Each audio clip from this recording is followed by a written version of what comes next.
Stop scrolling. Ontario has officially opened the Expression of Interest portal for its new Ontario Workforce Priority stream. Hello everyone! Ako po si Mac Pagaduan, isang RCIC at CEO ng Canada Vertex Immigration.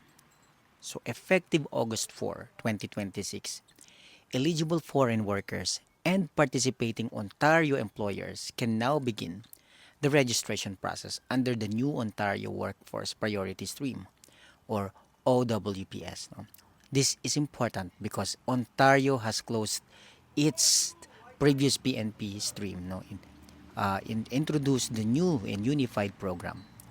So this is to accommodate all categories, all tier categories from tier 0 to tier 5, and also includes a separate pathway for self-employed positions. Pero remember, opening an expression of interest is not the same as submitting a permanent residence application, and it does not guarantee that you will receive an invitation. For candidates with an Ontario job offer, the process generally starts with the employer. So first, the employer must register the business and submit the job offer through the OINP employer portal. After that, the worker receives a job offer ID.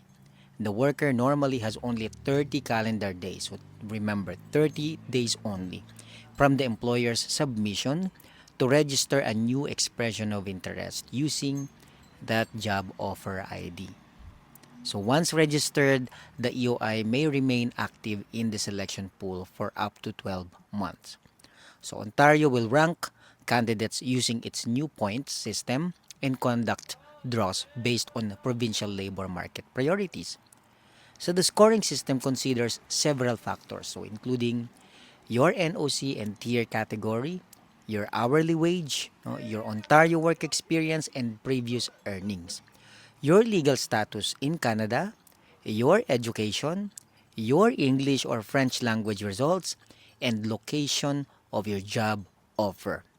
So job offers outside Toronto may receive additional regionalization points, with Northern Ontario receiving the highest regional points.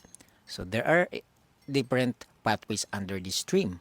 So for Tier 0 to Tier 3, occupations applicants generally require qualifying work experience in the position being offered. So recent eligible Ontario graduates may be subject to a reduced work experience requirement. So for Tier 4 and Tier 5 occupations, applicants generally need qualifying work experience with the employer providing the job offer. So hindi pwedeng na-gain mo yun sa ibang employer. So there is also a separate pathway for eligible self-employed physician practicing in Ontario. So each pathway has its own requirements for work experience, education, language ability, licensing, wages, and immigration status. And having a job offer does not automatically mean that you qualify. So applicants should also verify whether the employer meets Ontario's requirements. So the business must generally have been actively operating for at least 3 years. So maintain a business location in Ontario, meet the applicable revenue and Canadian or permanent resident employee requirements, and comply with Ontario employment and workplace safety laws. So if Ontario issues an invitation, the deadlines are very short. So the employer generally has 14 calendar days lang to submit the application for approval of the employment position, while the applicant generally has 17 calendar days only to submit a complete nomination application. Another important reminder, previous EOI submitted under Ontario OINP streams is not automatically transferred into the new workforce priority stream. So if your EOI was withdrawn, then you need to apply for a new or to create or register a new one. So what you should do now? Number one, ask your employer whether they are willing and eligible to support the application. Confirm the correct NOC code, job duties, wage, and work location. And check your work experience, education, and language requirements. Prepare your supporting documents early. Most importantly, do not submit inaccurate information simply to increase your EOI score. Every point claimed must be supported by proper documentation if you receive an invitation. So Ontario's new portal is open but success will depend on eligibility, employer cooperation, accurate scoring, and proper timing.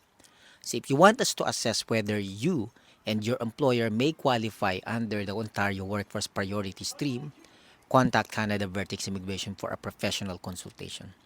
Please follow, subscribe, and share this video with someone who is currently working in Ontario and looking for a pathway to permanent residence. Again, ako po si Mac Pagaduan of Canada Vertex Immigration, helping you understand your Canadian immigration options. So this has been Immigration Insider by Mac Pagaduan.